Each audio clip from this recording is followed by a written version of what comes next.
Exercise loads to. Yan. Ano rin mo lang to dito. Ganun rin mo lang to. Exercise tayo tuwing umaga. Yan. Ganun mo lang yan loads. Tapos sa kabila. Yan. Bali tatlo ato. Taas man naman. Tapos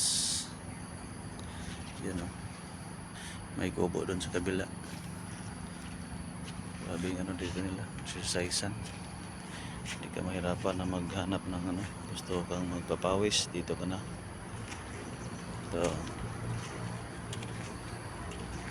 Yan o. Meron pa. Ibang klase. Yan. Up. Ayan ka dyan. Taas. Ito rin o. Ibang klase rin o. Okay.